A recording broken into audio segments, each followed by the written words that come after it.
ত্রিপুরায় 2 রোহিঙ্গা ও 3 পাচারকারী আটক। লোকসভা নির্বাচনের প্রাক মুহূর্তে 2 রোহিঙ্গা নাগরিক সহ 3 মানব পাচারকারী ধরা পড়ল ত্রিপুরার সিপাহীজলা জেলার বিশালগড় পুলিশের হাতে।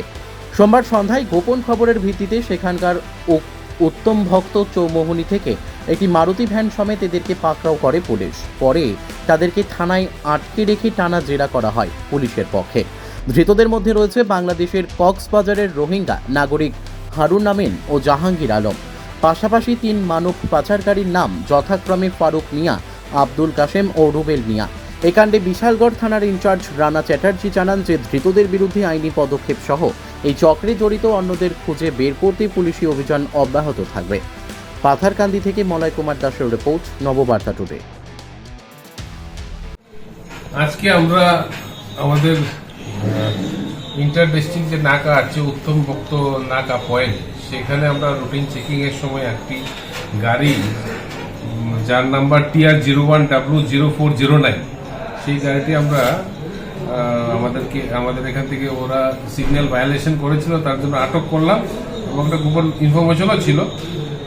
তারপরে বিক্ষিতে ওখানে তল্লাশি চালিয়ে আমরা 2 জন রোহিঙ্গা পার্সন তাদেরকে আমরা ডিটেইন করেছি। তার সঙ্গে ইন্ডিয়ান টাউট ছিল আরও 3 জন, তাদেরকেও আমরা আটক করেছি।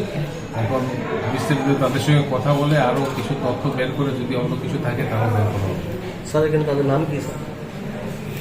যে রোহিঙ্গা যে লোক 2 জন, তাদের নাম হচ্ছে হারুল, একজনের নাম হচ্ছে হারুল আর একজনের নাম হচ্ছে মোহাম্মদ জাহাঙ্গীর আলম।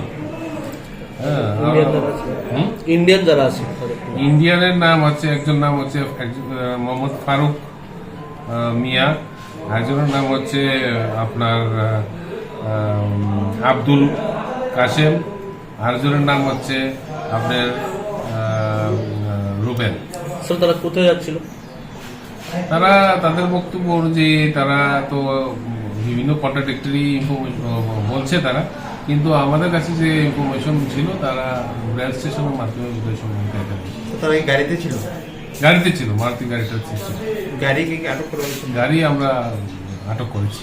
মানে এই 5 জনের মধ্যে গাড়ি চালক আছে? গাড়ি চালক আছে। তাদেরকে কোথায় থেকে আনছে এটা মূলত জানা গেছে প্রথমত? মানে ওরা তো ইলিগালি ইন্ডিয়াতে এন্ট্রি করেছে এবং ইন্ডিয়াতে বিভিন্ন জায়গাতে তারা থাকার জন্যই তারা এখানে এসেছিল। আমাদের তো উদ্দেশ্যই তো এরকম ইলিগাল ভাবে আসা।